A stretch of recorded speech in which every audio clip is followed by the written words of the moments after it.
बच्चों, आज हम लोग पढ़ने वाले केमिकल रिएक्शन एंड इक्वेशन का सेकेंड पार्ट। इससे पहले हम लोग फर्स्ट पार्ट पढ़ चुके हैं। इस पार्ट में हम लोग देखेंगे, बहुत इंटरेस्टिंग लेक्चर होने वाला, एंड तक देखिएगा। चलिए शुरू करते हैं।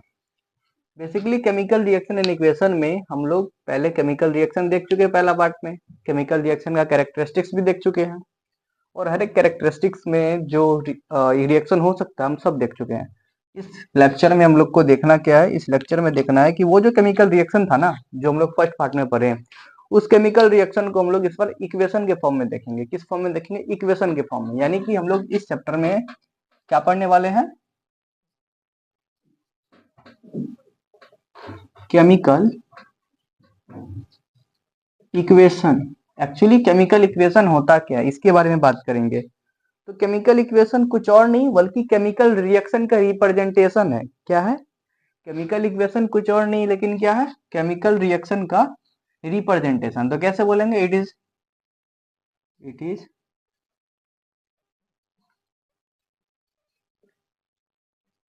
Representation of chemical reaction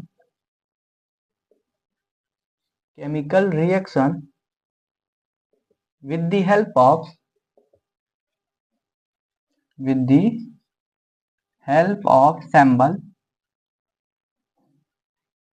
and formula and यानी कि जो भी केमिकल रिएक्शन हम लोग देखते थे, उस केमिकल रिएक्शन को हम लोग सिंबल और फॉर्मूला के हेल्प से रिप्रेजेंट करेंगे। उसी को हम लोग क्या बोलेंगे? Chemical equation. जैसे कि एग्जांपल के तौर पे हम लोग देखना चाहेंगे कि हम लोग को पहले से ही मालूम है कि जब भी कैल्शियम कैल्शियम रिएक्ट कैल्शियम सीधा है, चलिए ना, calcium react with oxygen gives calcium oxide.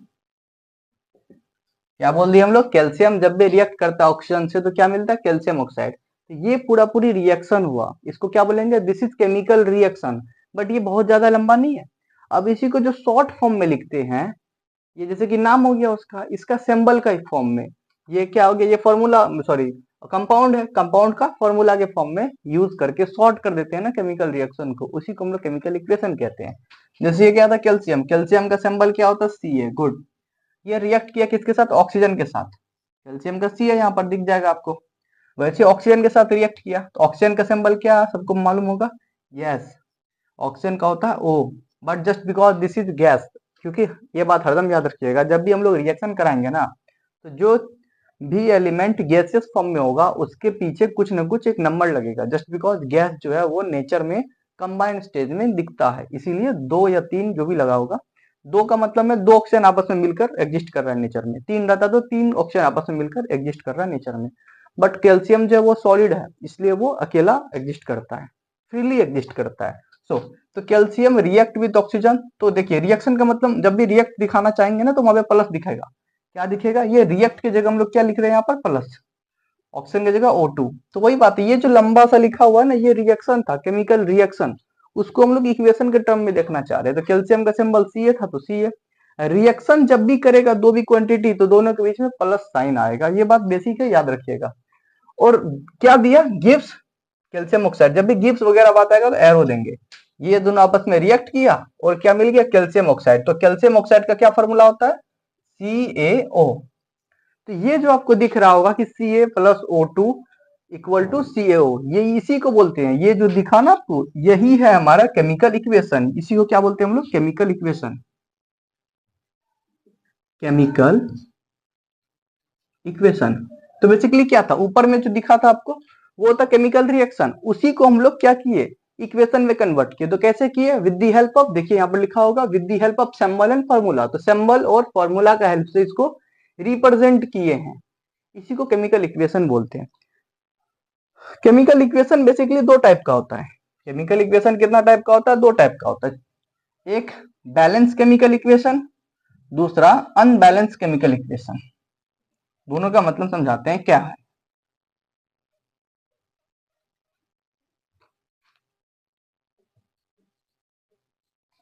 Type of chemical equation. तो केमिकल इक्वेशन का ना दो टाइप है। पहला जो टाइप है उसको बोलेंगे unbalanced chemical equation. Unbalanced chemical equation. Unbalanced chemical equation का क्या मतलब होता है कि ऐसा केमिकल इक्वेशन, ऐसा रिप्रेजेंटेशन केमिकल रिएक्शन का जिसमें नंबर ऑफ एटम जो है ना वो इक्वल ना हो। रिएक्टेंट और प्रोडक्ट के साइड अगर number of atom of element equal ना हो तो उसे हम लोग क्या बोलते हैं, उसे बोलते हैं अनबैलेंस केमिकल इक्वेशन।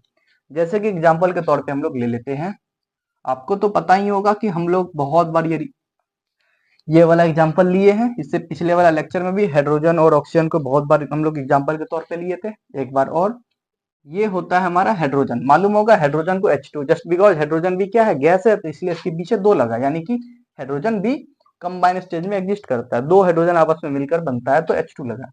ये रिएक्ट कर गया O2 के साथ, यहाँ भी 2 लगा। इसका क्या मतलब है कि ऑक्सीजन भी गैस है, ये दो ऑक्सीजन से मिलकर बना है। और ये बना देता था हमारा वाटर। क्या बना देता था? वाटर, जिसको H2O बोलते हैं। इसको क्या बोलते हैं? H2O। तो ये हो गया हमारा केमिकल इक्वेशन, कोई दिक्कत नहीं है। बट ये केमिकल इक्वेशन ना अनबैलेंस्ड है। अनबैलेंस्ड होने का मतलब है, ये देखिए, ये बात तो मालूम होगा ना आप लोग को कि एरो के इस साइड, कौन सा साइड है? लेफ्ट साइड है ना, ये राइट साइड। तो एरो के जो लेफ्ट होगा ना, इसको रिएक्टेंट साइड बोलते हैं। क्या बोलते हैं? रिएक्टेंट साइड बोलते हैं। और एरो के जो राइट साइड होगा, इसे क्या बोलते हैं? इसे बोलते हैं हम लोग प्रोडक्ट साइड। Product side. तो हम लोग जो बैलेंस और अनबैलेंस कहेंगे इक्वेशन को, वो इसी बेसिस पर बोलेंगे कि राइट साइड यानी कि रिएक्टेंट के साइड में जो नंबर ऑफ एटम है वो कितना है, और लेफ्ट साइड कितना है, और राइट साइड कितना है। जैसे कि देख लीजिए, लेफ्ट साइड में हमारा घेर दिया, अलग अलग कर दिए, तो यहाँ पर हाइड्रोजन कितना है? हाइड्रोजन 2 गो है। ऑक्सीजन कितना है? ऑक्सीजन भी 2 दिख रहा है। यहाँ पर बात कर ले राइट साइड में, एरो के इस साइड, तो कितना हाइड्रोजन है? हाइड्रोजन यहाँ भी 2 है। अब बोलिए कैसे पता चल रहा है? अरे हाइड्रोजन के पीछे 2 है, इसका मतलब 2 हाइड्रोजन है। ऑक्सीजन के पीछे 2 है, इसका मतलब 2 ऑक्सीजन है। यहाँ भी हाइड्रोजन के पीछे कितना है? 2, इसका मतलब 2 हाइड्रोजन है। बट क्या यहाँ ऑक्सीजन के पीछे 2 है? नहीं, ऑक्सीजन के पीछे यहाँ पर 2 नहीं है, इसका मतलब नहीं है। कुछ नहीं है तो एक होता है ना, बेसिक बात पता होगा। अब इसको H2O1 भी बोल सकते हैं, या फिर H2O भी बोल सकते हैं। कुछ नहीं है तो 1 रहता है। तो यहाँ पर ऑप्शन कितना है? 1 है। तो यहाँ पे देख सकते हैं आप, टोटल एटम कितना हो गया यहाँ पर? 224। टोटल एटम कितना हो गया? 4। बट यहाँ पर टोटल एटम कितना हो गया? 3। तो यही बताना चाह रहे थे कि ऐसा इक्वेशन जिसमें लेफ्ट साइड यानी कि reactant side total number of atom जितना हो उतना राइट साइड नहीं हो, उसे हम लोग अनबैलेंस्ड केमिकल इक्वेशन बोलते हैं। इसी को इंग्लिश में लिखेंगे तो कैसे लिखेंगे दिखा देते हैं। यहाँ पर डेफिनेशन को एडजस्ट करने का कोशिश करते हैं हम लोग।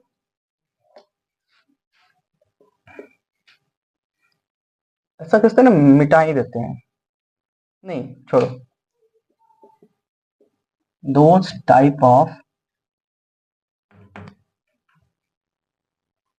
तो देख लीजिए हम लोग ये यहाँ पर समझ लिए थे क्या था। अब इसी का यहाँ पर डेफिनेशन लिखा हुआ है, जो हम लोग बोल रहे थे उसी को बस इंग्लिश में लिखा हुआ है, और कुछ नया नहीं है इसमें। क्या लिखा हुआ है? हम लोग यही ना बता रहे थे कि लेफ्ट साइड यानी कि रिएक्टेंट साइड में जो टोटल नंबर ऑफ एटम है उतना राइट साइड यानी कि प्रोडक्ट साइड में नहीं होगा। वही बात यहाँ लिखा हुआ है, those type of chemical equation in which number of atom in reactant side is not equal to the number of atom in the product side. वही बात है, इधर जितना होगा उतना इधर नहीं होगा, मतलब इक्वल नहीं होगा। अगर इक्वल नहीं रहता है तो अनबैलेंस केमिकल इक्वेशन बोलेंगे, अगर इक्वल रहता है तो क्या बोलेंगे? Balance chemical equation. तो अनबैलेंस आई होप समझ में आ गया होगा। अब चलिए देखते हैं second part, second type chemical equation का, जिसको बोलते हैं हम लोग बैलेंस केमिकल इक्वेशन। पहले इसको क्लीन कर लेते हैं। लिखने में टाइम लगता है, क्लीन करने में बिल्कुल नहीं लगता। काश ऐसा हम लोग का दिमाग के साथ भी होता। ठीक, तो सेकेंड टाइप जो है हमारा वो क्या है? Balance chemical equation. Balance chemical equation का क्या मतलब है, तो अभी अभी समझाए थे अनबैलेंस में। अनबैलेंस में क्या हो रहा था कि रिएक्टेंट साइड जितना एटम है उतना एटम प्रोडक्ट साइड नहीं रहता था, इसीलिए उसको अनबैलेंस बोलते थे। तो अब आप समझ गए होंगे बैलेंस में क्या लिखना है, तो बैलेंस में इस बार पहले डेफिनेशन ही लिख लेते हैं। तो those type of chemical equation in which number of atom in reactant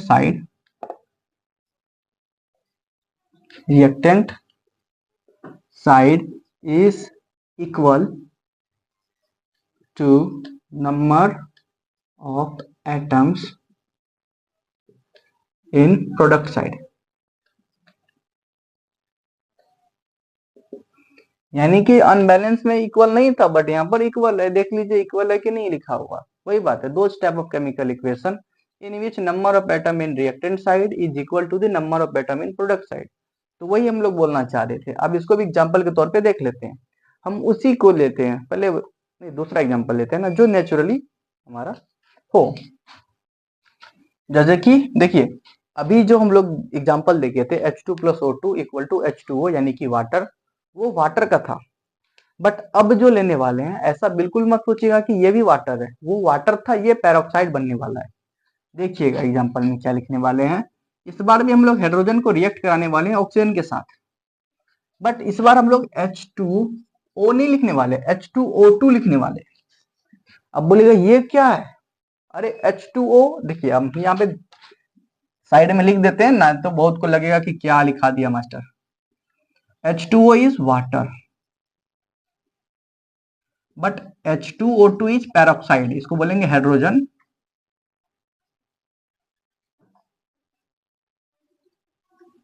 peroxide। okay, both are different compound, the behavior of both compounds are totally different। तो वही बात बताना चाह रहे थे। बट यहाँ पर अब अगर हम लोग देखना चाहे तो रिएक्टेंट साइड में नंबर ऑफ हाइड्रोजन कितना है हमारा 2, नंबर ऑफ ऑक्सीजन कितना है 2, टोटल नंबर ऑफ एटम कितना हो गया 4। इस साइड देख लेते हैं हाइड्रोजन कितना है 2, ऑक्सीजन कितना है 2, टोटल नंबर ऑफ एटम कितना हो गया 4। तो क्या यहाँ भी 4 यहाँ भी 4 दिख गया, क्या दोनों side equal number of atom दिख गया। हाँ, इसका मतलब ये जो रिएक्शन था वो क्या था, बैलेंस केमिकल रिएक्शन था, बैलेंस केमिकल रिएक्शन का इक्वेशन था, इसको बोलेंगे बैलेंस केमिकल इक्वेशन। तो आई होप आप लोग को समझ में आ गया होगा कि केमिकल इक्वेशन क्या होता है, इसका कितने टाइप है। अब एक और बात आप लोग को समझ में आना चाहिए कि हम लोग जो भी देखे कि दो टाइप था केमिकल इक्वेशन का, एक बैलेंस केमिकल इक्वेशन, एक अनबैलेंस केमिकल इक्वेशन। तो बैलेंस केमिकल इक्वेशन और अनबैलेंस में क्या मतलब एक्चुअली क्यों है ये हम समझाना चाह रहे हैं। तो जो इक्वेशन बैलेंस है इसका ये मतलब हुआ कि जितना रिएक्टेंट है उतना ही प्रोडक्ट बन रहा है। यानी कि अगर दो हाइड्रोजन दो ऑक्सीजन से रिएक्ट कर रहा है तो प्रोडक्ट में भी दो हाइड्रोजन और दो ऑक्सीजन है, मतलब कि घोटाला वगैरह कुछ नहीं हो रहा, जो है वही बन रहा है। बट वहीं पर अनबैलेंस में क्या होता है ना कि उसका रिएक्ट कुछ कर रहा है, प्रोडक्ट कुछ और बन रहा है, और दिस इज नॉट गुड। तो ये इसीलिए हम लोग जो बैलेंस है उसको तो कुछ नहीं करने वाले, हम लोग जो बैलेंस है वो तो सही है। जो बैलेंस नहीं है, जो इक्वेशन बैलेंस नहीं है यानी कि अनबैलेंस इक्वेशन का बात कर रहे हैं, तो उस इक्वेशन को भी हम लोग बैलेंस केमिकल इक्वेशन में कन्वर्ट करना चाहेंगे। क्या करना चाहेंगे, अनबैलेंस इक्वेशन को बैलेंस इक्वेशन में कन्वर्ट करना चाहेंगे। और हम कैसे कन्वर्ट करेंगे, तो इसका भी एक तरीका है जिसको बोलते हैं मेथड ऑफ बैलेंसिंग। क्या बोलते हैं, मेथड ऑफ बैलेंसिंग। अब किसी का माइंड में ये आ रहा होगा कि एक्चुअली करना ही क्यों है बैलेंस। अरे भैया कोई भी चीज अच्छा से स्ट्रक्चराइज अच्छा लगता है ना, कुछ चीज अच्छा से आप करिए तो ज्यादा मजा आता है। जैसे आप घर वगैरह अपना अगर रूम तुम साफ वगैरह करते होंगे तो थोड़ा बहुत साफ करिएगा, मन करेगा और साफ कर ले और साफ कर ले, पूरा क्लीने कर दे। तो वो तरीका की बात कर रहे हैं। वैसे बैलेंस में सही है कि सब कुछ दिखता है कि हाँ इतना गया तो इतना बना, बट अनबैलेंस में ये चीज नहीं दिखता, रिएक्ट कुछ कर रहा है प्रोडक्ट कुछ और बन रहा है। अमाउंट का बात कर रहे हैं तो कुछ अमाउंट रिएक्ट किया कुछ अमाउंट बन गया। तो इसीलिए हम लोग को अनबैलेंस केमिकल इक्वेशन को भी बैलेंस करने का जरूरत पड़ जाता है। तो किस तरीका से हम लोग बैलेंस करेंगे, यानी कि हम लोग किसका बात कर रहे हैं, method of balancing, method of balancing.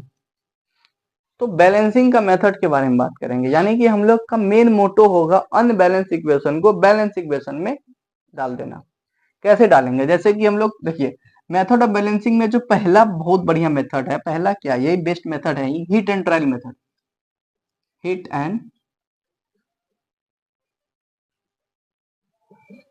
Trial method. इसका क्या मतलब हुआ, इसका मतलब हुआ आप इक्वेशन को देख रहे हैं, इक्वेशन को देख के एनालाइज कर रहे हैं कि कहां पर कौन सा एटम कम पड़ रहा है, और इक्वेशन को देख के एनालाइज करके आप अपना एक वैल्यू पुट कर रहे हैं, और उस वैल्यू पुट करने से आपका इक्वेशन बैलेंस हो रहा है।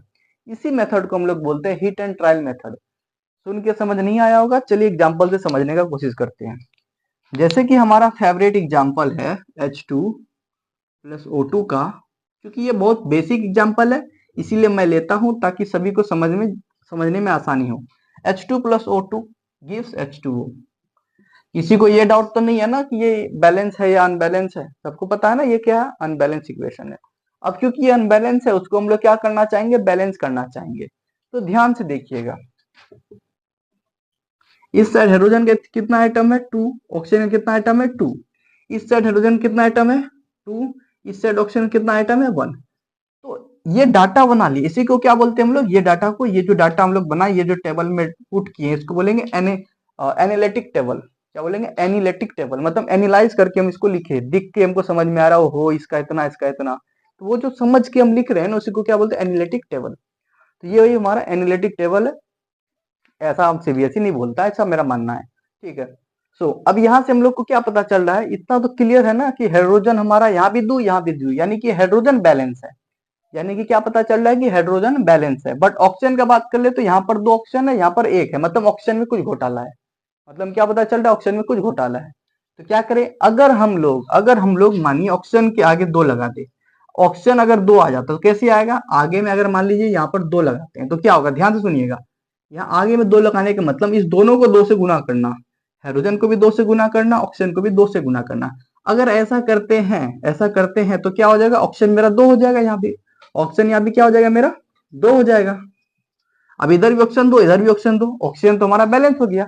बट क्या ये इक्वल है, नहीं, क्यों इक्वल नहीं है, क्योंकि ये 2 से तो हाइड्रोजन भी गुना हो गया होगा ना, पहले हाइड्रोजन 2 था, अब 2 से और गुना कर दिए तो अब बेचारा हाइड्रोजन कितना हो गया, 4 हो गया, फिर गड़बड़ा गया, यहाँ पे ऑक्सीजन को बैलेंस करने के हाइड्रोजन बिगड़ गया। अब क्या करेंगे, कुछ नहीं, यहाँ पे 2 से गुना कर दीजिए ना, बात खत्म। यहाँ जैसे तो आप 2 से मल्टीप्लाई करोगे तो यहाँ पर दिखने को मिलेगा कि हाँ हाइड्रोजन यहाँ भी 4 यहाँ भी 4, ऑक्सीजन यहाँ भी 2 ऑक्सीजन यहाँ भी 2। इसी मेथड को हम लोग बोलते हैं हीट एंड ट्रायल मेथड। तो यहाँ पर एक्चुअली हम लोग किए क्या, सबसे पहले एनालाइज किए कि कहाँ पर कौन एटम कितना है, उसके बाद देखे कि कहां पर एटम कम है और उसको कितना से मल्टीप्लाई करना है। तो हम लोग को देखा ऑक्सीजन एक ही, ऑक्सीजन 2 होना चाहिए। तो ऑक्सीजन 2 होने के लिए हम लोग क्या सोचे कि अगर हम लोग इसको 2 से मल्टीप्लाई करते हैं तो ऑक्सीजन हमारा 2 हो जाएगा, और मल्टीप्लाई किया तो ऑक्सीजन हमारा 2 हो भी गया। बट ऑक्सीजन को 2 करने के चक्कर में यहाँ पर हाइड्रोजन हो गया 4। कैसे हुआ, ऑलरेडी यहाँ पर 2 हाइड्रोजन था, उसको 2 से मल्टीप्लाई किया तो 2 इंटू 2 कितना होता है 4। तो हमारा जो हाइड्रोजन हो गया वो हो गया 4। अब हाइड्रोजन जैसे ही 4 हुआ राइट साइड में, यानी कि प्रोडक्ट साइड में, तो हम लोग को ये पहला डायरेक्ट माइंड में आया कि हमको अब ना 4 इधर भी करना होगा। तो इधर भी 4 करने के लिए क्या किए, इस हाइड्रोजन को भी 2 से मल्टीप्लाई कर दिए। तो ये तरीका है जिसको हीट एंड ट्रायल मेथड बोलते हैं। आई होप आपको समझ में आ गया होगा। अब आप बोल रहे होंगे कि ये 2 एक्चुअली है क्या, यहाँ पे जो 2 जगह हम लोग 2 2 लिखे हैं ये सब क्या है, ये व्हाट इज दिस, ऐसा माइंड में आ रहा होगा ना, कोई बात नहीं। इसको बोलते हैं स्टोइचोमेट्रिक कोफिशिएंट। क्या बोलते हैं इसको, स्टोइचोमेट्रिक कोफिशिएंट। स्पेलिंग में थोड़ा इधर उधर होगा, देख लीजिएगा, CHO स्टोइचोमेट्रिक कोफिशिएंट, स्टोइचोमेट्रिक कोफिशिएंट, कोफिशिएंट, यानी कि ये जो हम लोग नंबर यहाँ पर मल्टीप्लाई कर रहे हैं जिसके कारण हमारा जो इक्वेशन है वो बैलेंस हो रहा है, उस नंबर को हम लोग क्या बोलते हैं, स्टोइचोमेट्रिक कोफिशिएंट। स्पेलिंग सही है या गलत है वो आप लोग देख लीजिएगा, हमको तो लग रहा है सही है। एक्चुअली ये क्या है, ये स्टोइचोमेट्रिक कोफिशिएंट क्या बताना चाह रहा है, स्टोइचोमेट्रिक कोफिशिएंट बताना चाह रहा है कि कितना मोल हाइड्रोजन का कितना मोल ऑक्सीजन के साथ रिएक्ट किया तो कितना मोल वाटर का बना। एक्चुअली स्टोइचोमेट्रिक कोएफिशिएंट हमको क्या बताना चाहता है, ये हमको बताना चाहता है नंबर ऑफ मोल्स। अब जिसको मोल्स के बारे में नहीं मालूम है वो आप लोग 9th में जाइएगा, और 9th में तो पढ़ ही लिया है ना, तब ना 10th का पढ़ रहे हैं। तो 9th में आप लोग पढ़े होंगे एटम एंड मॉलिक्यूल चैप्टर में, सबसे आखिरी का पोर्शन में आता है मोल्स। वो तो नहीं बताएंगे ना अभी हम, जस्ट बिकॉज 9th में क्यों नहीं पढ़े थे, वो आपका गलती है। तो नंबर ऑफ मोल्स बताना चाहता है यहाँ पर, और क्या बताना चाहता है, और बताना चाहता है pressure, sorry volume, just because pressure क्यों दिखाएगा, वॉल्यूम। वॉल्यूम मतलब क्या, किस अमाउंट में कितना वॉल्यूम हाइड्रोजन का, कितना वॉल्यूम ऑक्सीजन के साथ रिएक्ट किया, तो कितना वॉल्यूम वाटर का बना। ध्यान से देखने पे क्या पता चल रहा है कि 2 वॉल्यूम हाइड्रोजन का 1 वॉल्यूम ऑक्सीजन के साथ रिएक्ट किया तो 2 वॉल्यूम वाटर का बना। ये पता चलता है स्टोइचोमेट्रिक कोएफिशिएंट से, तो कोई दिक्कत नहीं है। तो ये बेसिकली ये 2 चीज बताना चाहता है, एक नंबर ऑफ मोल्स, कितना मोल्स रिएक्ट किया, या फिर कितना वॉल्यूम आपस में रिएक्ट कर रहा है। ओके, आई होप कोई तरह का दिक्कत नहीं होगा। वैसे हम इसको मास के टर्म में भी देख सकते हैं, जब वॉल्यूम के टर्म में देख रहे हैं तो हम लोग इसको किसके टर्म में देख सकते हैं, मास के टर्म में भी देख सकते हैं कि कितना मास हाइड्रोजन का, कितना मास ऑक्सीजन के साथ रिएक्ट किया तो कितना मास वाटर का बना। तो हम लोग स्टोइचोमेट्रिक कोएफिशिएंट को 3 नजरिया से देख सकते हैं। ओके, तो हमारा स्टोइचोमेट्रिक कोएफिशिएंट यही 3 डाटा देता है हम लोग को, यहाँ से हम लोग यही 3 डाटा निकाल सकते हैं। तो आई होप आपको समझ में आ गया होगा मेथड ऑफ बैलेंसिंग। एक आध क्वेश्चन करके देखना चाहेंगे, फिर नेक्स्ट मेथड पे चलेंगे, और वो जो मेथड होगा ना वो सिर्फ और सिर्फ ऑर्गेनिक कंपाउंड के लिए ही होगा। ओके,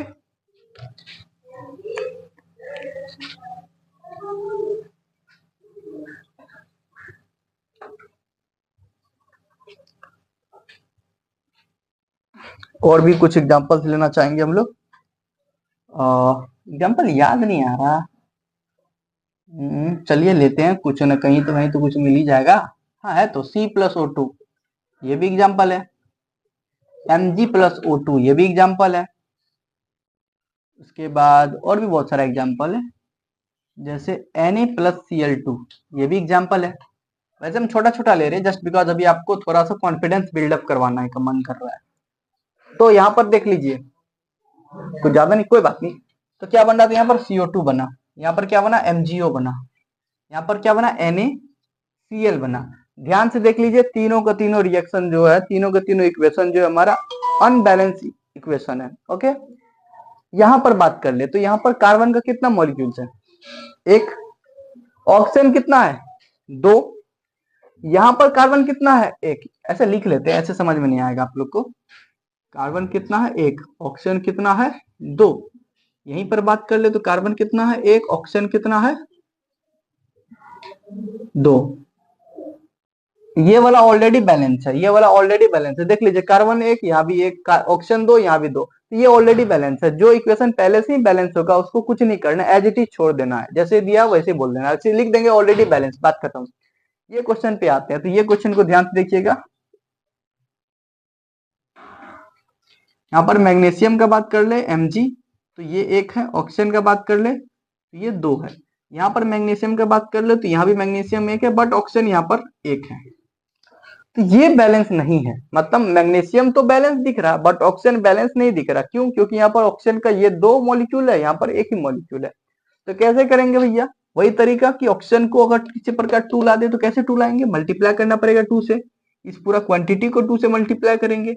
अब पूरा क्वांटिटी को 2 से मल्टीप्लाई किए तो ऑक्सीजन हमारा 2 हो गया, यहाँ भी ऑक्सीजन 2 था, ऑक्सीजन का काम खत्म। बट इस चक्कर में मैग्नीशियम भी तो 2 से मल्टीप्लाई हुआ ना, जस्ट बिकॉज इसमें मैग्नीशियम ऑक्सीजन दोनों था, तो 2 से मल्टीप्लाई किए तो 2 इंटू मैग्नीशियम, मैग्नीशियम 1 था तो 2 इंटू 1, तो ये भी 2 हो गया। और ये ऑक्सीजन जो था हमारा वो 1 था, उसको भी तो 2 से मल्टीप्लाई किया तो ये भी 2 हो गया। इस साइड ऑलरेडी ऑक्सीजन 2 था तो ऑक्सीजन हो गया बैलेंस। बट मैग्नीशियम का बात करें तो मैग्नीशियम इधर 1 ही था, बट अब हो गया मैग्नीशियम 2, तो क्या करेंगे, इस साइड भी मल्टीप्लाई कर देंगे मैग्नीशियम का 2 से, 2 का से मल्टीप्लाई कर देंगे। तो अब जो ये दिख रहा है ना, अब जो ये दिख रहा है ये अब बैलेंस्ड है, 2 मैग्नीशियम 2 मैग्नीशियम, 2 ऑक्सीजन 2 ऑक्सीजन। तो यहाँ पर ये हो गया बैलेंस, पहले अनबैलेंस था बट अब ये क्या हो गया, बैलेंस्ड। यानी कि 2 मैग्नीशियम का 2 मोल मैग्नीशियम 1 मोल ऑक्सीजन के साथ रिएक्ट करता है तो 2 मोल मैग्नीशियम ऑक्साइड बनता है। यहाँ से ये पता चलता है, यहाँ का जो स्टोइचोमेट्रिक कोएफिशिएंट है वो ये बताना चाहता है। फिर नीचे वाले का देख लेते हैं, यहाँ भी सेम वही चीज है। Na सोडियम कितना है 1, क्लोरीन कितना है 2, क्लोरीन 2 है ना।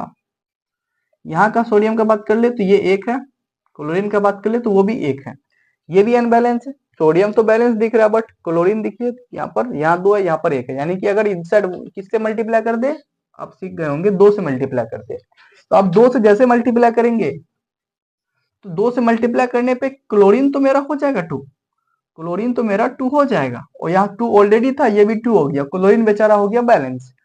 बट इस चक्कर में सोडियम में तो 2 से मल्टीप्लाई हुआ ना, जस्ट बिकॉज ये NaCl दोनों को 2 से गुना किए ना, तो क्लोरीन तो 2 से मल्टीप्लाई हुआ, साथ में सोडियम को भी भुगतना पड़ा, सोडियम भी 2 से मल्टीप्लाई हो गया। तो अब हो गया प्रोडक्ट साइड 2 सोडियम, लेकिन इधर ऑलरेडी 1 सोडियम था, यानी कि अगर इस साइड भी हम लोग 2 से मल्टीप्लाई कर दे तो जाकर हमारा काम तमाम हो जाएगा। अब देख लीजिए 2 सोडियम यहाँ भी, 2 सोडियम यहाँ भी, 2 क्लोरीन यहाँ भी, 2 क्लोरीन यहाँ भी, यानी कि अब ये इक्वेशन क्या हो गया, बैलेंस हो गया। और ये क्या बताना चाह रहा है उसको भी देख लेते हैं, यानी कि ये बोलना चाह रहा है अगर 2 मोल सोडियम का 1 मोल क्लोरीन के साथ रिएक्ट करता है तो 2 मोल NaCl बनता है। तो आई होप अब आप लोग को समझ में आ गया होगा केमिकल इक्वेशन क्या होता है, बैलेंस्ड केमिकल इक्वेशन क्या होता है, अनबैलेंस्ड केमिकल इक्वेशन क्या होता है, मेथड ऑफ बैलेंसिंग भी समझ में आ गया होगा, हीट एंड ट्रायल मेथड। हाँ, आपको बताए थे कि एक और मेथड होता है, और वो मेथड सिर्फ ऑर्गेनिक कंपाउंड के लिए है। ऑर्गेनिक कंपाउंड यानी कि जिसमें कार्बन हाइड्रोजन साथ में दिखता होगा, उस कंपाउंड के लिए भी होता है। चलिए उसको हम लोग देख लेते हैं एक बार।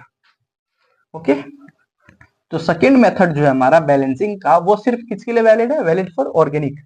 ये बात याद रखिएगा, ऐसा इसीलिए, ऐसा नहीं कि ऑर्गेनिक में हम लोग हीट एंड ट्रायल मेथड नहीं लगा सकते, लगा सकते हैं, बट वहां पे ना बहुत ज्यादा कॉम्प्लेक्स हो जाएगा, दिमाग का दही हो जाएगा, इसीलिए हम लोग डायरेक्ट ये फॉर्मूला लगा देते हैं for organic, organic molecules. Organic molecules के जो फॉर्मूला होता है, मान लीजिए सी का, कार्बन का एक्स मॉलिक्यूल हाइड्रोजन का वाई मॉलिक्यूल्स के साथ रिएक्ट करता है, शायद दिख रहा होगा, कोई दिक्कत नहीं है। हाइड्रोजन का एक्स मॉलिक्यूल्स, तो कार्बन का एक्स मॉलिक्यूल्स, हाइड्रोजन का वाई मॉलिक्यूल्स है।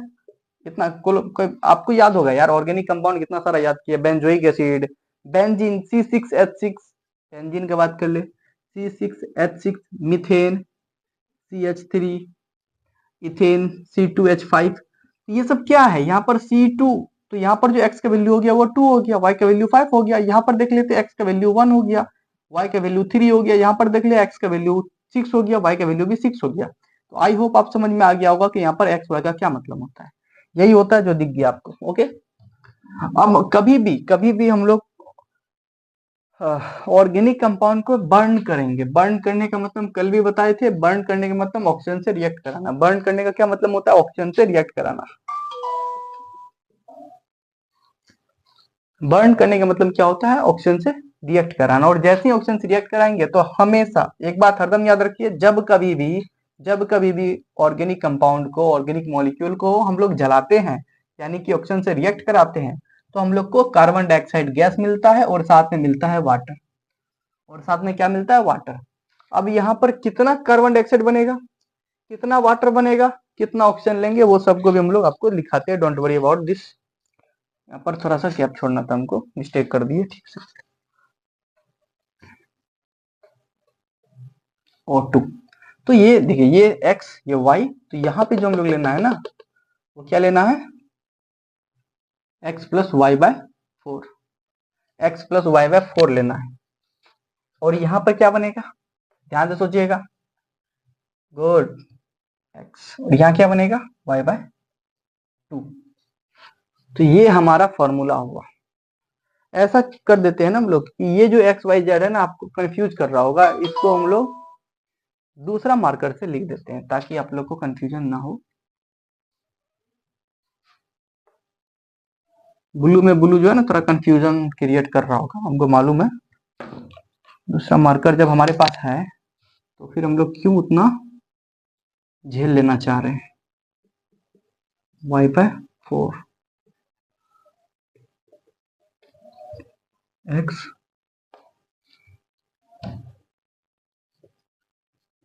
Y by 2। तो ये हमारा फॉर्मूला हो गया, ये स्ट्रक्चर हो गया। इसी स्ट्रक्चर के बेसिस पे हम लोग क्या करने वाले हैं, इसी स्ट्रक्चर के बेसिस पे हम लोग कोई भी रिएक्शन को बैलेंस करने वाले हैं, कोई भी ऑर्गेनिक मॉलिक्यूल का रिएक्शन को। जैसे मान लीजिए हम लोग बेंजीन को ही ले लेते हैं, C6H6 है, वो रिएक्ट कर गया O2 के साथ, तो ऑब्वियसली जब भी रिएक्शन O2 के साथ करेगा यानी कि बर्न कर रहा है वो, तो वो क्या बनाएगा, कार्बन डाइऑक्साइड, उसके साथ क्या बनाएगा, वाटर। अब डायरेक्ट फॉर्मूला यूज करते हैं, यहाँ पर x का वैल्यू क्या है, 6, यहाँ पर x का वैल्यू 6 और y का वैल्यू भी 6, ये बात यहाँ साइड में लिख लेंगे, y equal to 6 and x equal to 6, ये पता चला हमको। अब यहाँ पर फॉर्मूला के अकॉर्डिंग यहाँ पे क्या लिखना है, x प्लस वाई बाय 4, क्या लिखना है, x plus y by 4। x plus y by 4 कैसे लिखेंगे हम लोग, x प्लस वाई बाय 4 कैसे लिखेंगे, x की वैल्यू कितना 6, 6 प्लस वाई बाय 4, y कितना था मेरा 6, तो बाय 4 सॉल्व करेंगे, जो आएगा वो यहाँ रख देंगे। फिर यहाँ पर क्या लिखना था, डायरेक्ट x का वैल्यू कितना 6, यहाँ पे क्या लिखना, y बाय 2, y का वैल्यू कितना 6, यानी कि 6 बाय 2, यानी कि 6 बाय 2। अब बताइए तो कैसा दिखता है आपको ये इक्वेशन, कैसा दिख रहा है आपको ये इक्वेशन, C6H6 था। अब इसको जल्दी से जोड़ लेते हैं, इसको जल्दी से जोड़ लीजिए, तो 6 बाय 4 को जल्दी से साइड में हम जोड़ देते हैं, 6 प्लस 6 बाय 2, 6 बाय 4 है शायद, 6 by 4 2 3, 6 plus 3 by 2 1 2, 15 by 2, 15 by 2, 15 by 2 O2 gives 6 CO2 plus 3 H2O, हो गया बैलेंस। ऐसे ही बैलेंस करना हम लोग को ऑर्गेनिक को, डायरेक्ट देखना है कि x कितना है, y कितना है, उसके अकॉर्डिंग ये फॉर्मूला पे पुट करना है। हम लोग किए क्या एक्चुअली, ये फॉर्मूला पे देख लीजिए, ऑप्शन क्या क्या फॉर्मूला था, x प्लस वाई बाय 4, तो x का जो वैल्यू था वहां पर देखिए, x का वैल्यू कितना है 6, यहाँ पर x है तो क्या 6 लिख दिए, y का वैल्यू है 6, तो y बाय 4 था तो 6 बाय 4 लिख दिए, कोई दिक्कत नहीं। फिर यहाँ पर डायरेक्ट x लिखना था, जो भी x था वो यहाँ पर एज इट इज आ जाता, तो x मेरा 6 आया था तो यहाँ पर एज इट इज 6 लिख दिए। यहाँ देखिए y बाय 2 था, यानी कि जो भी y था उसका हाफ, तो y मेरा कितना 6, तो 6 बाय 2, इसको सॉल्व किया तो हमारा ये इक्वेशन आ गया। तो ऐसे बैलेंस करेंगे ऑर्गेनिक मॉलिक्यूल को। मिटाने वाला कहाँ गया,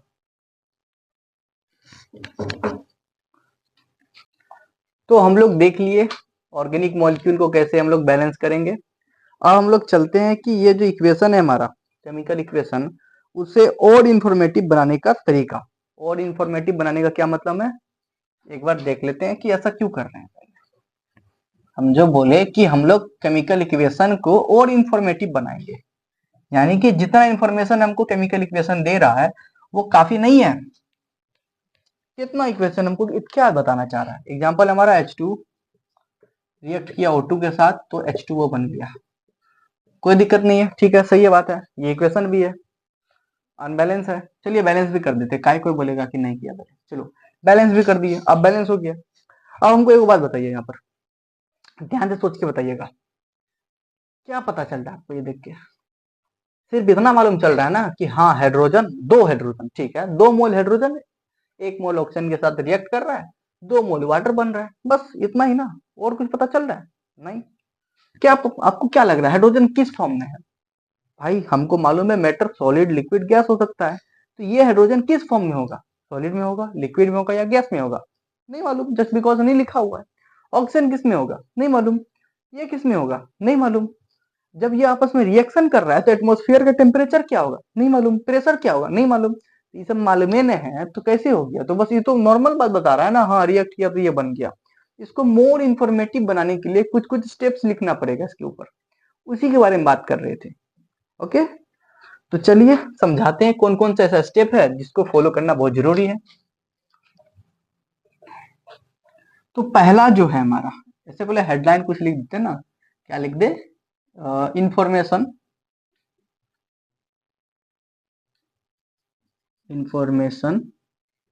फॉर केमिकल इक्वेशन। क्या क्या इंफॉर्मेशन हो सकता है केमिकल इक्वेशन को मोर इंफॉर्मेटिव बनाने के लिए।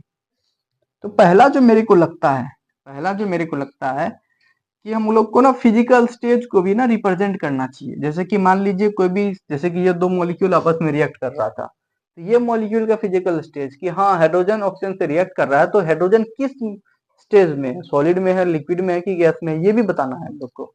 यानी कि अगर सॉलिड में होगा तो एस से रिप्रेजेंट करेंगे, मान लीजिए लिक्विड में होगा तो एल से रिप्रेजेंट करेंगे, मान लीजिए गैस में होगा तो जी से रिप्रेजेंट करेंगे, या फिर एरो ऊपर की ओर दिखा देंगे। ओके, तो इससे एक चीज पता चल जाएगा ना कि मॉलिक्यूल जो है हमारा वो क्या है, वो ऐसा स्टेज में है। तो पहला चीज तुमको ये लगता है। अब यहाँ पर वो करके देख लेते हैं। जैसे कि हाइड्रोजन होता है एक्चुअली में गैसियस फॉर्म में, तो साइड में लिख दिए जी। ऑक्सीजन भी गैसियस फॉर्म में होता है, बट वाटर होता है लिक्विड। सब पानी पीते हैं, अभी भी हम पानी पिए थे, तो लिक्विड फॉर्म में मालूम है सबको। अब देखिए, अब बहुत कुछ मजा आ रहा है देखने में कि हाँ हाइड्रोजन गैस फॉर्म में है।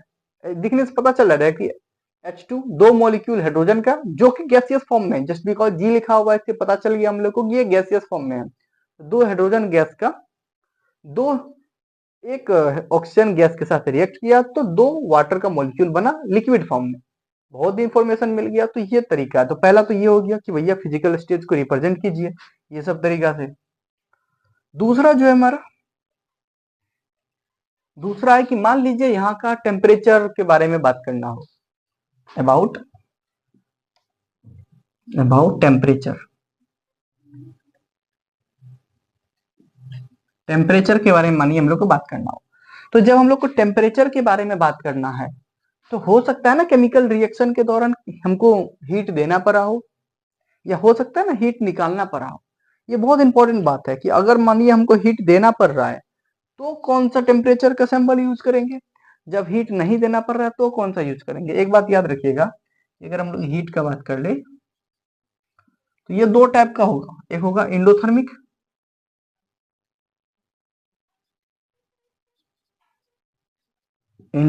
एक होगा एक्सोथर्मिक।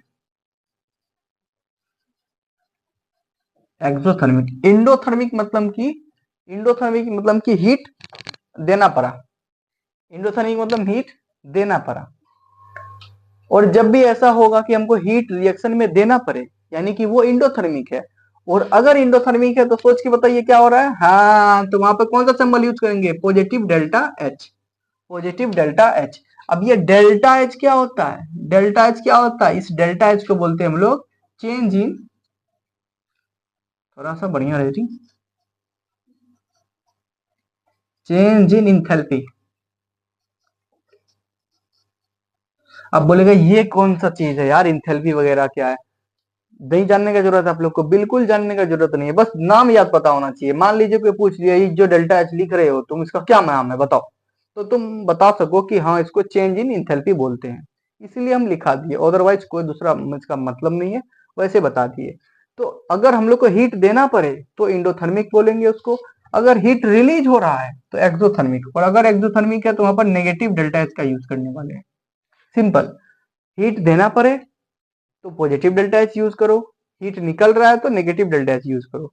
अब बोलेगा कैसे पता चलेगा हीट निकल रहा है कि क्या हो रहा है। कल हम लोग बताए थे कैल्शियम ऑक्साइड वाला रिएक्शन, चूना पानी वाला। ये एक बाल्टी है, पानी ले लीजिए, उसमें कैल्शियम ऑक्साइड को डाल दीजिए, कैल्शियम ऑक्साइड यानी कि क्विकलाइन। और जैसे ही वो वाटर के साथ रिएक्ट करेगा तो वो बना देगा स्लैक लाइन। और सिर्फ स्लैक लाइन नहीं बनेगा, स्लैक लाइन के साथ बहुत सारा हीट भी रिलीज होगा। तो आप ध्यान से बोलिए, जब रिएक्शन नहीं हुआ था तो क्या हीट उसमें देना पड़ा हम लोग को, बिल्कुल नहीं देना पड़ा। हम लोग तो बस कैल्शियम ऑक्साइड को वाटर से रिएक्ट कराए थे।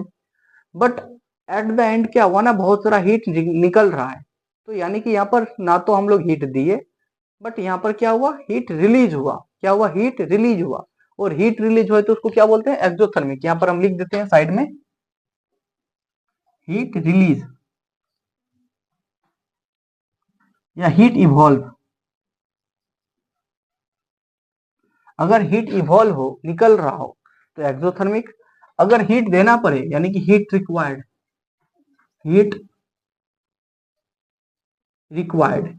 तो उसको ये नाम से पुकारेंगे। तो ये क्या था, कैल्शियम ऑक्साइड वाला जो हम एग्जांपल लिए थे। साइड में यहाँ पर एग्जांपल ले लेते हैं। कैल्शियम ऑक्साइड था, उसको हम लोग क्या किए थे, वाटर में डाल दिए थे। तो क्या बन गया था, CF ब्रैकेट OH होल 2। और बहुत सारा हीट, यही था ना। तो इनिशियली हीट तो नहीं दिए थे, बट हीट निकला, हीट क्या हुआ, इवॉल्व किया। और अगर हीट इवॉल्व करे तो क्या नाम बोलेंगे, एक्सोथर्मिक। क्या बोलेंगे, एक्सोथर्मिक। और अगर एक्सोथर्मिक है तो उसको कैसे दिखाएंगे, नेगेटिव डेल्टा एच। किससे दिखाएंगे, नेगेटिव डेल्टा एच। यानी कि इसको कैसे लिखना चाहिए हम लोग को, इसको ऐसे लिखना चाहिए, इसको ऐसे लिखना चाहिए जैसे अभी हम लिखने वाले हैं, CaO plus H2O, yes, C a bracket twice all through. So I have to write like this, negative delta H. Whenever we write like this, तो यहाँ से एक चीज समझ में आएगा माइंड में हम लोग को कि हाँ भैया यहाँ पे ना हीट रिलीज होगा। यहाँ पर क्या होगा, हीट रिलीज होगा। नेगेटिव डेल्टा एच देखते ही माइंड में खटक जाएगा, ओहो हीट वाला मामला है और हीट इसमें रिलीज हो रहा है। नेगेटिव डेल्टा एच देखने से ये पता चलता है। ये भी तो इन्फॉर्मेटिव हुआ ना। आई होप आपको अब समझ में आ गया होगा। एक ऐसा केस है, यहाँ पे देख लीजिए, ये हम लोग किसका एग्जांपल दे दिए, एक्सोथर्मिक का एग्जांपल दे दिए। अब एक इंडोथर्मिक का एग्जांपल भी दे ही देते हैं। इंडोथर्मिक में ये वाला एक बहुत फेमस है। फेमस क्या, जो याद है वही बताएंगे ना। COCO3 है, कैल्शियम कार्बोनेट। क्या बोलते हैं इसको, कैल्शियम कार्बोनेट।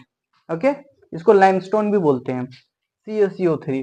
अब इसको तोड़ना है भैया, तो इसको तोड़ना है ना, तो हमको क्या करना पड़ेगा, हीट देना पड़ेगा। क्या करना पड़ेगा, हीट देना पड़ेगा। और जैसे हम इसको हीट देंगे, हीट दिए तो ये टूट जाएगा कैल्शियम ऑक्साइड में और कार्बन डाइऑक्साइड में। और कार्बन डाइऑक्साइड गैस वाला फॉर्म तो उड़ जाएगा ऊपर। तो एरो ऊपर के लिए देख लिए, गैस के लिए क्या कर रहे थे, एरो या फिर जी, तो एरो यूज कर लिए। मेरा मन, जस्ट बिकॉज यहाँ पर जी यूज किए हुए थे तो एरो भी तो करना था, तो यहाँ पर एरो यूज कर लिए। अच्छा, यहाँ पे कैल्शियम ऑक्साइड किस फॉर्म में था, तो सॉलिड फॉर्म में बना था। ये गैसियस था तो दिखा दिया। ये किस फॉर्म में था, सॉलिड में था। अब क्योंकि यहाँ पर हीट हमको देना पड़ा, हीट देना पड़ा, हीट रिक्वायर्ड, हीट रिक्वायर्ड, तो उसको क्या बोलेंगे, इंडोथर्मिक। उसको क्या बोलेंगे, इंडोथर्मिक। और इंडोथर्मिक में कौन सा सिंबल यूज करना है, पॉजिटिव डेल्टा एच। कौन सा सिंबल यूज करना है, पॉजिटिव डेल्टा एच। कौन सा सिंबल यूज करना है, पॉजिटिव डेल्टा एच। अब बताइए ये कितना इंफॉर्मेटिव लग रहा है कि हाँ कैल्शियम कार्बोनेट जो कि हमारा सॉलिड फॉर्म में था, उसको पॉजिटिव डेल्टा एच से पता चल जाएगा, हाँ हीट दी है। यानी कि कैल्शियम कार्बोनेट जो सॉलिड में था उसको हम लोग हीट दिए, तो कैल्शियम ऑक्साइड जो कि सॉलिड बना, और क्या निकला, कार्बन डाइऑक्साइड ऊपर निकल गया। कितना इन्फॉर्मेशन पता चल गया हमको, बस ये छोटा सा लाइन से। इसीलिए ये सब बहुत इंपॉर्टेंट है। तो दूसरा समझ में आ गया होगा, इंडोथर्मिक और एक्सोथर्मिक का। अब एक बेसिक बात, हम लोग अपना पेट के अंदर, हमारे शरीर के अंदर की बात कर रहे हैं। आप लोग माइंड लगाइए एक बार, जस्ट जस्ट थिंक अबाउट कि डाइजेशन ऑफ फूड और रिस्पायरेशन, ये दो चीज की बात करें तो डाइजेशन ऑफ फूड इंडोथर्मिक है, रिस्पायरेशन ऑफ फूड एक्सोथर्मिक है, या रिस्पायरेशन ऑफ फूड इंडोथर्मिक है। कौन क्या है ये आपको सोचना है। इसको जल्दी से सोच के बताइए तो कौन क्या है, जल्दी से दिमाग में लगाइए। किसको इंडोथर्मिक बोलेंगे, किसको एक्सोथर्मिक बोलेंगे, शायद ये आप लोग दिख गया होगा। तीसरा वाला भी बताना है हम लोग को ना।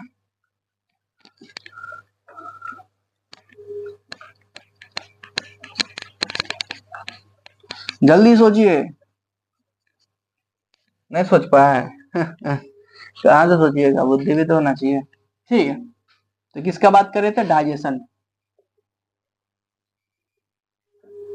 Digestion of food. यानी कि आप लोग जो भी आलू बैगन गाजर खाए हैं, तो वो जो पच रहा है, ये क्या है, क्या ये इंडोथर्मिक रिएक्शन है या एक्सोथर्मिक है। इंडोथर्मिक यानी कि हीट देना पड़ता है इस रिएक्शन कराने के लिए, या फिर इसमें हीट देना नहीं पड़ता, हीट इवॉल्व होता है। तो सोच के बताइएगा।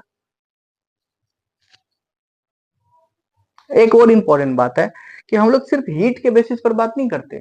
हम लोग हीट, हीट क्या एक्चुअली, हीट तो एनर्जी है ना, हीट क्या एनर्जी है ना।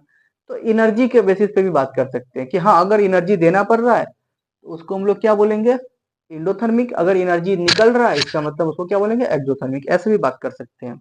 तो डाइजेशन ऑफ फूड में क्या होता है, हम लोग खा रहे हैं तो इससे एनर्जी निकल रहा है कि एनर्जी देना पड़ रहा है, यहीं पर समझ में आएगा। मैं सोच पाया, जिस जिस बच्चा को ये लग रहा है कि डाइजेशन ऑफ फूड से एनर्जी मिलता है, वो सारा का सारा बच्चा बेवकूफ है। Just because digestion of food से एनर्जी मिलता नहीं है, पगला वगला गए का, डाइजेशन ऑफ फूड से एनर्जी थोड़ी मिलता है, एनर्जी नहीं मिलता। बट डाइजेशन करने के लिए हमारा बॉडी को एनर्जी खर्चा करना पड़ता है, और एनर्जी जब खर्चा करना पड़ेगा तो उसको कौन सी बोलेंगे, इंडोथर्मिक ना। हाँ, तो ये क्या होता है, इंडोथर्मिक। डाइजेशन ऑफ फूड क्या है, इंडोथर्मिक, इंडोथर्मिक। इंडोथर्मिक है, इसका क्या मतलब हुआ, जल्दी बताइए। हाँ, positive delta H. Good. Just because हम लोग जब खाना खा रहे हैं तो हमारा शरीर भी वर्क कर रहा है, हमारा stomach, pancreas, gastric gland, liver, small intestine सब एक दूसरे को हेल्प कर रहा है और खाना को डाइजेस्ट कर रहा है, बट उससे उसको कोई फायदा नहीं मिल रहा है। डाइजेशन ऑफ फूड से एनर्जी नहीं मिल रहा है हम लोग को, पागल है आप लोग। डाइजेशन ऑफ फूड में एक्चुअली हो क्या रहा है, कॉम्प्लेक्स फूड को सिंपली तोड़ा जा रहा है और उस कंपोनेंट को ग्लूकोज में तोड़ा जा रहा है और उस ग्लूकोज को, उस अमीनो एसिड को, उस फैटी एसिड को कन्वर्ट किया जाता है एनर्जी में। और इस जो हमारा डाइजेस्टेड फूड है, जो कि हमारा ग्लूकोज है, अमीनो एसिड है, फैटी एसिड है, मेन कंपोनेंट का बात कर रहे हैं, तो इसको तोड़ा जाएगा और इससे एनर्जी निकाला जाएगा एटीपी के फॉर्म में, एडिनोसाइन ट्राइफॉस्फेट। और ये जो प्रोसेस है जिसमें हम लोग ये तीन चीज से एटीपी निकालेंगे, इस प्रोसेस को रिस्पायरेशन बोलते हैं। अब बहुत बच्चा बोलेगा है रिस्पायरेशन मतलब ये होता है, हम लोग को तो पता था सांस लेना होता है। क्या ही बोल सकते हैं, सांस लेना को ब्रीथिंग बोलते हैं और ब्रीथिंग प्रोसेस रिस्पायरेशन में इन्वॉल्व है। आप ऐसा समझ सकते हैं कि ब्रीथिंग रिस्पायरेशन है, बट रिस्पायरेशन ब्रीथिंग नहीं है। रिस्पायरेशन प्रोसेस ब्रीथिंग से पॉसिबल नहीं है। ओके, तो डाइजेशन ऑफ फूड, इंडोथर्मिक बात खत्म। दूसरा रिस्पायरेशन।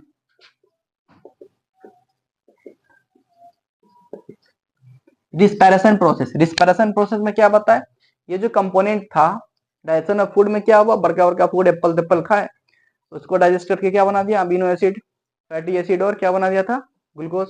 अब ये चीज थोड़ी एनर्जी देता है यार।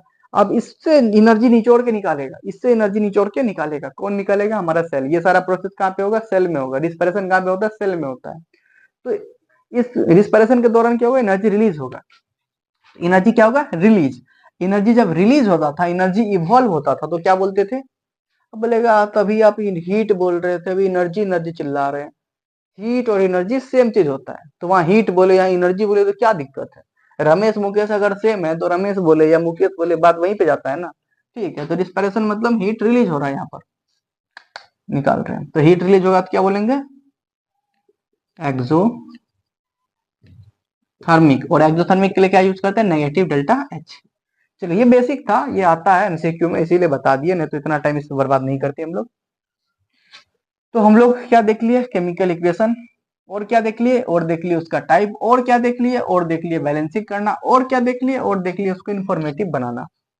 ओके, वैसे इन्फॉर्मेटिव में भी तो दो ही चीज दिखाए, एक चीज इंपॉर्टेंट कहाँ दिखाए, हाँ मान लीजिए हम लोग का वहां पे प्रेशर है, तो प्रेशर को हम लोग डायरेक्ट बता सकते हैं कितना प्रेशर है, वो एटमोस्फेयर में कितना का प्रेशर लग रहा है। मान लीजिए 5 एटीएम का लग रहा है, 5 एटीएम, टीएम का लगे तो 5 एटीएम बता देंगे। ओके, 6 एटीएम, 6 एटीएम लगा देंगे। बार में है मान लीजिए, तो 5 बार भी लिख सकते हैं हम लोग। तो जिस फॉर्म में होगा उस फॉर्म में हम लोग प्रेशर को रिप्रेजेंट कर देंगे। सब क्या कर रहे हैं, प्रेशर को, प्रेशर को कोई दिक्कत नहीं है। तो बेसिकली हमारा ये तीन तरीका था। एक और है, प्रेशर को ऐसे रिप्रेजेंट कर देंगे, मान लीजिए कोई रिएक्शन हो रहा है, कोनो reaction A react with B, तो जब सी बन रहा था तो इस दोनों के बीच में रिएक्शन के टाइम में ना 5 बार का प्रेशर था, तो लिख दिया 5 बार, पता चल गया ओ हो ए भी रिएक्ट कर रहा था तो 5 बार का प्रेशर था, खत्म। ये तो तीसरा था। चौथा हमारा प्रिसिपिटेट। प्रिसिपिटेट याद होगा ना, solid substance which get separate from the solution in the chemical reaction, कल ही बताए थे, जिसको शॉर्ट फॉर्म में पीपीटी भी बोलते हैं। तो प्रिसिपिटेट को कैसे रिप्रेजेंट करेंगे, सिंपली जो प्रिसिपिटेट बन रहा है उसके साइड में पीपीटी लिख दीजिए, या फिर नीचे की ओर एरो दिखा दीजिए, या फिर नीचे की ओर एरो दिखा दीजिए। चलिए एक एग्जांपल लिख ही लेते हैं इसका भी, काहे बोलिएगा नहीं लिखा।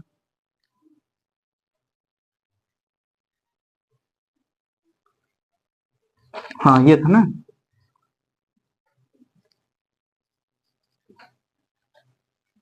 N3 ये आपस में रिएक्ट करता तो क्या बनाता था, PbI, यानी कि potassium iodide react with lead nitrate gives potassium nitrate plus plus plus plus plus lead iodide. और ये जो लीड आयोडाइड था यही था प्रिसिपिटेट, तो यहाँ पर क्या लिख देंगे, पीपीटी। और मान लीजिए पीपीटी लिखने का मन नहीं है तो आप लोग नीचे एरो भी लिख सकते हैं, हो गया रिप्रेजेंटेशन इसका, खत्म। और हाँ ये सब ना एक्वस फॉर्म में, अच्छा एक चीज वहां पर मिस हो गया था, सॉलिड को एस से, लिक्विड को एल से, गैस को जी से, और एक्वस को एक्वस सॉल्यूशन को बेसिकली AQ से रिप्रेजेंट करेंगे। किससे? AQ से। आप बोलिए एक्वस सॉल्यूशन होता क्या है? अरे ऐसा सॉल्यूशन जिसमें सॉलिड मिला हो, खत्म। एज अ सॉल्यूशन इसमें क्या मिला हो? Solid. Solution in which solids are involve.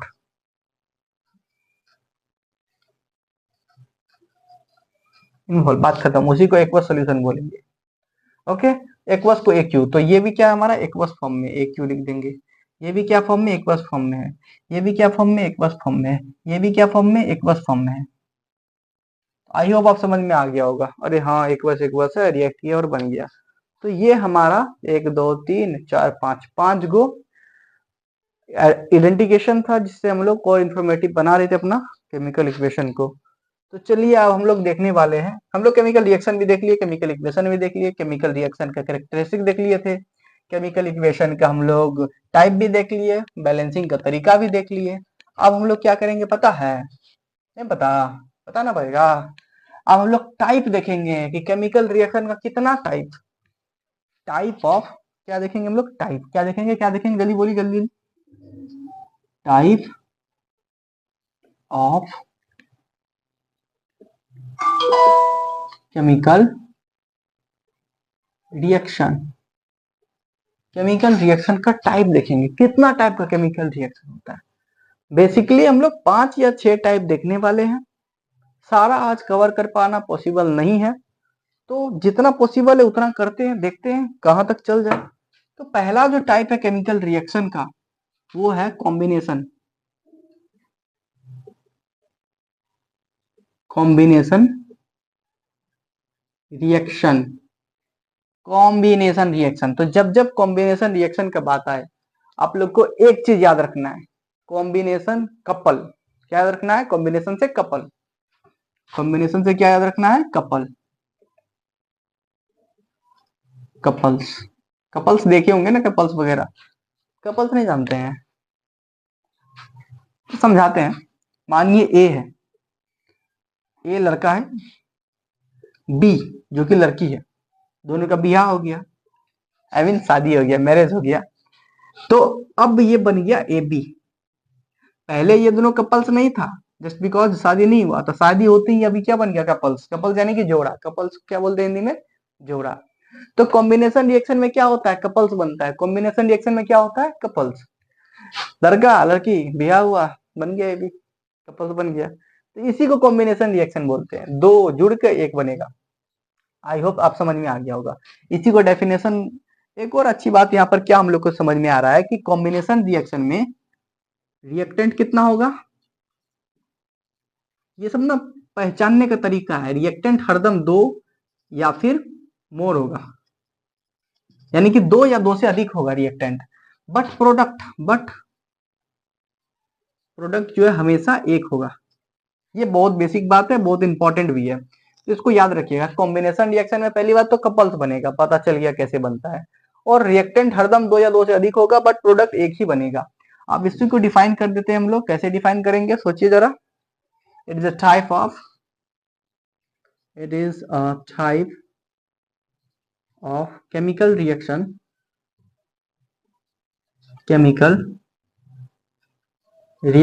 in which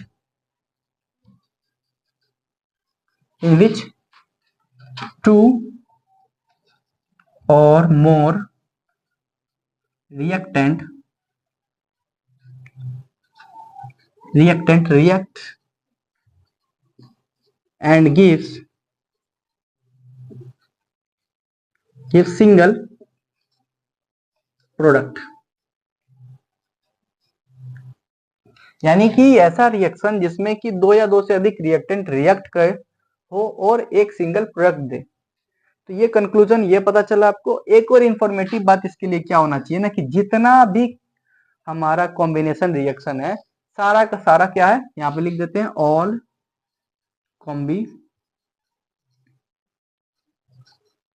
combination reactions are exothermic.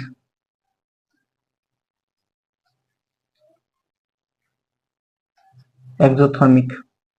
Exothermic मतलब हीट रिलीज होगा, यानी कि नेगेटिव डेल्टा एच। यानी कि जितना भी कॉम्बिनेशन रिएक्शन है दुनिया में, सारा का सारा क्या होता है, एक्सोथर्मिक, यानी कि नेगेटिव डेल्टा एच। अब बोलिएगा ये कैसे पता चलेगा हम लोग को। आप लोग रामायण महाभारत वगैरह देखे, पुराना जमाना का रामायण महाभारत। जो नहीं देखा होगा उसके लिए हम क्या ही कर सकते हैं, पर जो देखा होगा उसको मैं समझा सकता हूँ। तो क्या होता था, इधर से राम भगवान तीर मारा, उधर से रावण तीर मारा, दोनों तीर आता था पूरे टून के साथ, पूरा वो अजीब सा टून, सीरियसनेस वाला, उन्हें पूरा सीरियस टून होता है। एक बार इसको घूमते दिखा, एक बार इसको, एक बार के दोनों आगे ऐसे टकराया, बड़का सा ऐसे भ्राम होता था, देखे होंगे तो पता चल गया होगा। तो क्या हुआ, दोनों जैसे ही मिला एनर्जी रिलीज हुआ। तो यहां से आप याद रख सकते हैं कि जितना भी कॉम्बिनेशन मतलब देखो दोनों मिल रहा है, कॉम्बिनेशन मतलब दोनों के दोनों क्या हो रहा था, मिल रहा था, और मिलते ही एनर्जी रिलीज हुआ था। तो ऐसे ही याद रख लीजिए, दोनों मिला, मिलते ही एनर्जी रिलीज हुआ, और एनर्जी जब रिलीज हो तो क्या बोलेंगे, एक्सोथर्मिक, तो एक्सोथर्मिक। तो all combination reaction are exothermic reaction, बात खत्म। तो इसमें याद क्या रखना है, इसमें याद रखना है कॉम्बिनेशन रिएक्शन क्या होता है, ऐसा रिएक्शन जिसमें दो या दो से अधिक रिएक्टेंट रिएक्ट करता है और एक सिंगल प्रोडक्ट बनाता है। पहली बात तो ये। दूसरी बात, जितना भी कॉम्बिनेशन रिएक्शन है सबका सब एक्सोथर्मिक रिएक्शन है। तीसरी बात, इसको याद करने के लिए हम बताए थे कपल्स के तौर पे याद कर लीजिएगा कि जोड़ा बनता है इसमें, बस। और हाँ, कभी कभी एमसीक्यू में पूछ लेता है कि इसमें कितना प्रोडक्ट बनेगा, कितना रिएक्टेंट हो सकता है, तो इसीलिए ये वाला पार्ट लिखा थे। अब कुछ कुछ एग्जांपल देख लेते हैं कॉम्बिनेशन रिएक्शन का, एग्जांपल देख ही लेते हैं। Okay, some examples. एग्जांपल में तो बहुत एग्जांपल पहले भी लिखा लिए, C+O2, S+O2, Na+Cl, H+Cl, Mg+O2। ये जितना भी दिख रहा है ना आप लोग को, सारा का सारा हम देख लीजिए, दो एटो है ना, कार्बन ऑक्सीजन से, समझ गए होंगे हम क्या बोलना चाह रहे थे आगे। क्या बन गया, कपल, कौन सा, CO2, carbon dioxide, sulphur oxygen से क्या बन गया, सल्फर डाइऑक्साइड, Cl2 ने लिखे, ठीक है। तो यहाँ पर सोडियम क्लोरीन से शादी किया, क्या बन गया, NaCl, ये भी कपल है। हाइड्रोजन क्लोरीन से शादी किया, क्या बन गया, HCl। मैग्नीशियम ऑक्सीजन से किया तो MgO। आप ध्यान से देख लीजिए, समझ में आ रहा है कि नहीं, देखिए सेम वही चीज बन रहा है कि नहीं, कपल्स बन रहा है कि नहीं बन रहा है। तो हो गया ना combination reaction, this all are the combination reaction. सब में देखिए रिएक्टेंट दो है, वैसे जरूरी नहीं दो ही होगा, हर बार तीन भी हो सकता है।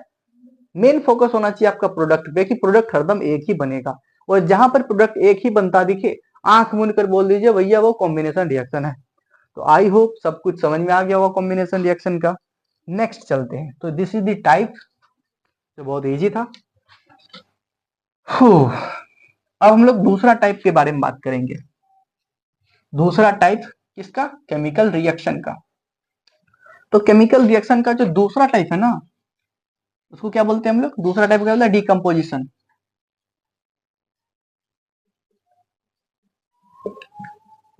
Decomposition reaction, decomposition reaction. अब दिखने से ही यार एक बात ध्यान से रखिएगा, जैसे कि हम लोग बोले कॉम्बिनेशन में सी से कॉम्बिनेशन, सी से कपल, ऐसे याद रख सकते हैं। ऐसे डी से डिकम्पोजिशन, डी से डिवोर्स, डी से डिकम्पोजिशन, डी से डिवोर्स। डिवोर्स का स्पेलिंग क्या होता है, DEVOICE, ऐसा ही कुछ होता होगा, divorce, divorce, I don't know, divorce, जो भी हो व्हाटएवर, हमको नहीं हुआ ना, कैसे पता रहेगा, ठीक है। तो डिवोर्स, डिवोर्स में एक्चुअली क्या होता है आप लोग को नहीं मालूम तो बता दे कि उसमें ना जो शादी किया हुआ रहता है, कपल्स होता है, कपल्स अलग हो जाता है, कपल्स क्या हो जाता है, अलग हो जाता है। हार्दिक पांड्या का हुआ है अभी हाल फिलहाल में, पता होगा, नताशा और हार्दिक का अलग हो गया।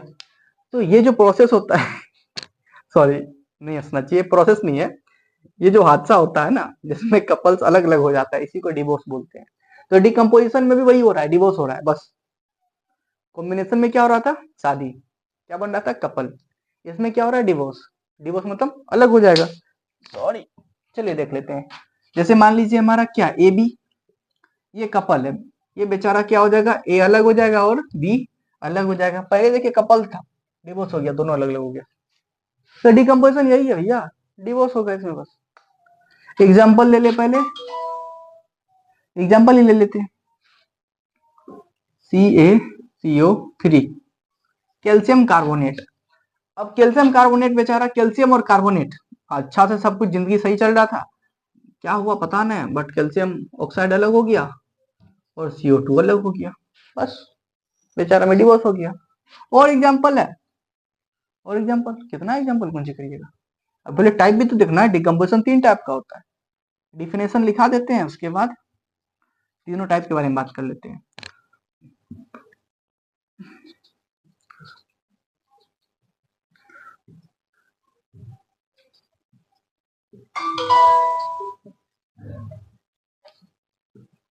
reaction in which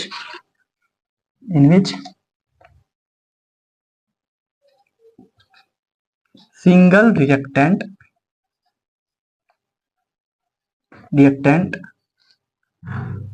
convert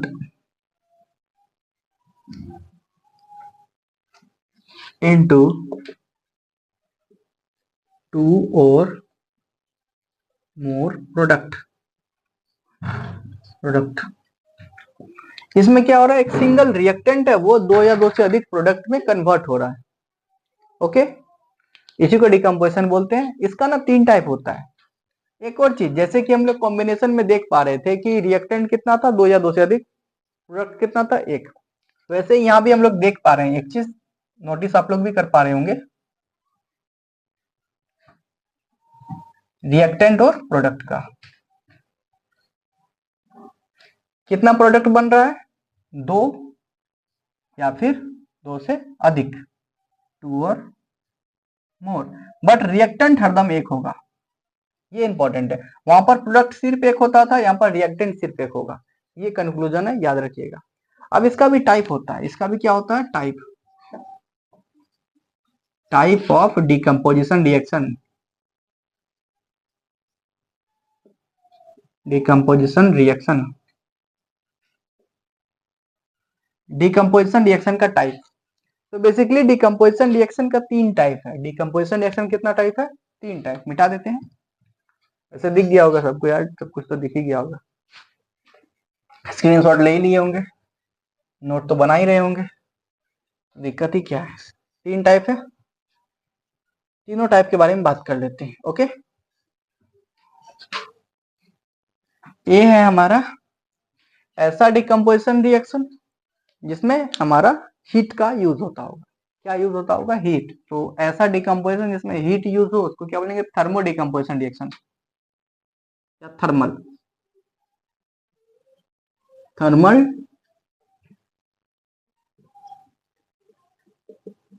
decomposition reaction. Thermal मतलब हीट, मतलब ऐसा रिएक्शन, ऐसा डिकम्पोजिशन रिएक्शन जिसमें हीट इन्वॉल्व हो। क्या लिखेंगे, those decomposition reaction in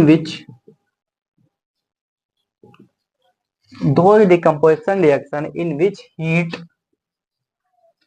is required। एक और बात बताना भूल गया आप लोग को कि ये जो डिकम्पोजिशन रिएक्शन होता है ना, वो सारा का सारा डिकम्पोजिशन रिएक्शन कैसा होता है, सारा का सारा decomposition reaction, all decomposition reaction are endothermic reaction. ये बात साइड में लिख लेते हैं, ऑल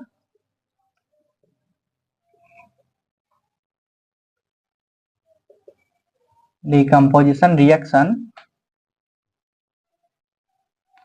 आर इंडोथर्मिक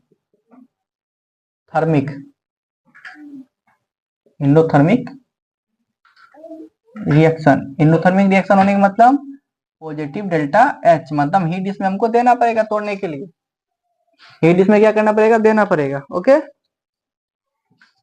ठीक है, ठीक है। तो क्या बोल देते हैं, ऐसा डिकम्पोजिशन रिएक्शन जिसमें कि हमको हीट चाहिए होगा। ओके, उसको थर्मल डिकम्पोजिशन रिएक्शन बोलते हैं। इसका एग्जांपल क्या होगा, अभी जो लिखा है CaCO3 वाला, और एक होता है हमारा, एक तो CaCO3 वाला दिखाते हैं, प्लस CO2। तो कैल्शियम कार्बोनेट वाला एग्जांपल जो लिए थे कि कैल्शियम कार्बोनेट को हीट देंगे, यहाँ पर देख लीजिए, याद होगा हम लोग बताए थे कैल्शियम कार्बोनेट को हीट देंगे, हीट दे रही थी मतलब पॉजिटिव डेल्टा H, तो वो किस में कन्वर्ट हो रहा था, कैल्शियम ऑक्साइड जो कि हमारा सॉलिड था, और ये कार्बन डाइऑक्साइड गैस जो कि गैस था, और ये भी सॉलिड था। तो ये हमारा एक एग्जाम्पल हो गया। दूसरा एग्जाम्पल क्या हमारा, आयरन सल्फेट FeSO4। अब इसमें भी हम लोग हीट देंगे, अब जस्ट बिकॉज हीट दे रहे हैं तो पॉजिटिव डेल्टा H, ये किस में टूट जाएगा, ये टूट जाएगा आपको Fe2O3 plus SO2 plus SO3, ये दोनों का दोनों गैस है। ओके, Fe2O3, अच्छा से 3, हाँ ठीक है, ये सॉलिड था हमारा। तो ये सॉलिड था, इसको जैसे ही हीट दी है तो Fe2O3 ये ऑक्साइड बना दिया जिसको बोलते हैं आयरन ऑक्साइड, ये सल्फर डाइऑक्साइड बना, जो यहाँ पर सल्फर ट्राइऑक्साइड बना, दोनों का गैस है, दोनों का दोनों गैस है, इसको सल्फर डाइऑक्साइड बोलते हैं, इसको सल्फर ट्राइऑक्साइड बोलते हैं। तो ये दो एग्जाम्पल था हमारा किसका, थर्मल डिकम्पोजिशन का। अब हम लोग देखेंगे नेक्स्ट एग्जाम्पल। नेक्स्ट एग्जाम्पल क्यों देखेंगे यार, नेक्स्ट टाइप देखेंगे डिकम्पोजिशन का, जल्दी जल्दी देख लेते हैं, वैसे भी बहुत टाइम हो गया, आज ज्यादा ही हो गया कुछ, कोई नहीं। एक तो थर्मल डिकम्पोजिशन, यानी कि ऐसा डिकम्पोजिशन जिसमें हीट देना पड़े, वो थर्मल था। अब दूसरा होता है जिसमें हम लोग को क्या देना पड़े, इसमें इलेक्ट्रिसिटी देना पड़े, इसमें क्या देना पड़े, इलेक्ट्रिसिटी, उसको क्या बोलेंगे, इलेक्ट्रिसिटी देते हैं तो क्या बोलते हैं, ध्यान से दीजिए, इलेक्ट्रिसिटी देते हैं तो कौन सा डिकम्पोजिशन बोलेंगे, इलेक्ट्रिक, इलेक्ट्रिक जल्दी जल्दी ली, electrolysis.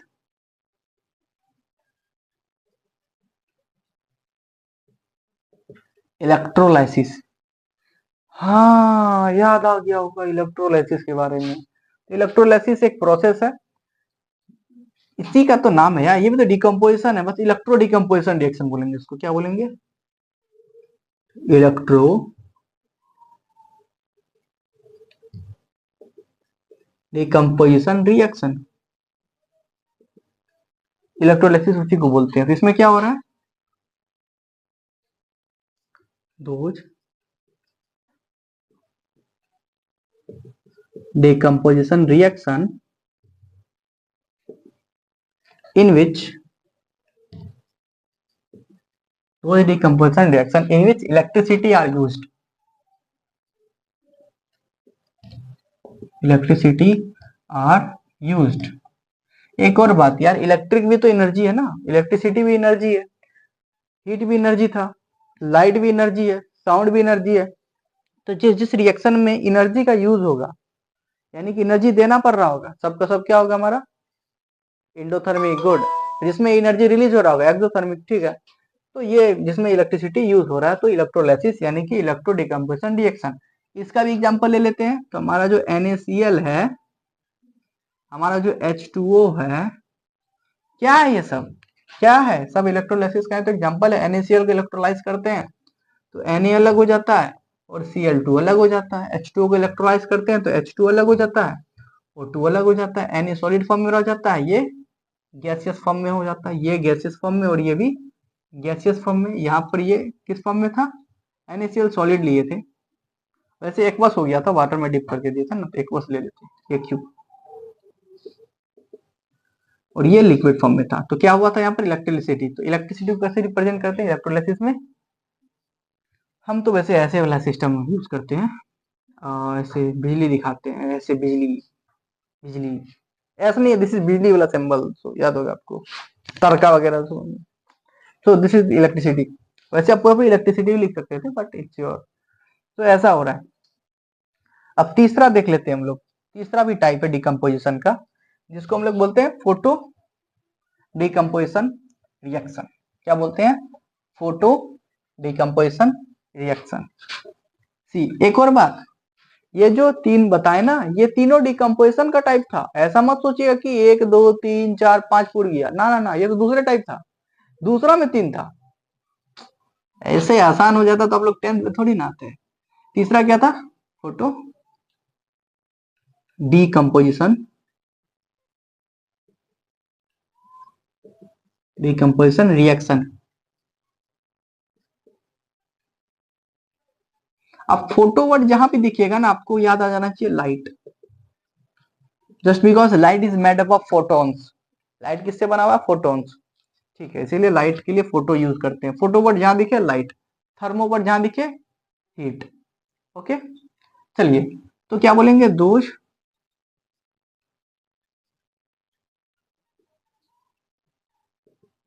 decomposition reaction in which light energy are used। ऐसा डिकम्पोजिशन रिएक्शन जिसमें लाइट एनर्जी का यूज करेंगे उसी को फोटो डिकम्पोजिशन रिएक्शन बोलेंगे। अब इसका भी एग्जांपल होगा। हाँ है, एजिस। एजी किसको बोलते हैं बताइएगा जरा? एजी किसको बोलते हैं? सिल्वर को, AgCl3, AgBr3।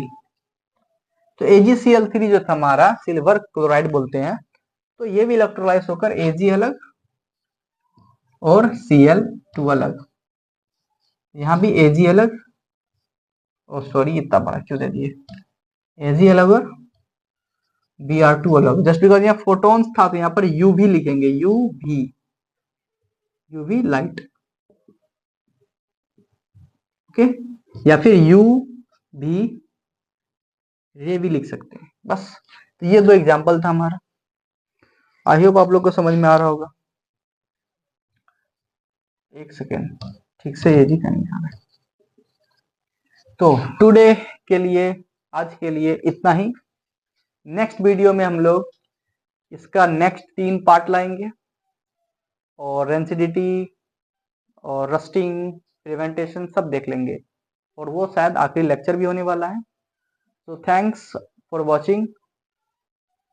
देखते रहिए, नोट बनाते रहिए, बिना नोट का कुछ नहीं होने वाला, समझने से कुछ नहीं होगा, समझने के बाद नोट भी बनाना जरूरी है। तो कॉपी पेन लेकर सुनते टाइम समझते, पहले तो सुनिए, देखिए, समझिए, देन लिखिए, बट उसी टाइम लिखना है। ऐसा नहीं कि स्क्रीनशॉट लेके बाद में लिख रहे, नहीं, देखिए, समझिए, देन उसको नोट कर लीजिए। ये सही तरीका होता है पढ़ने का। ठीक है, बाय।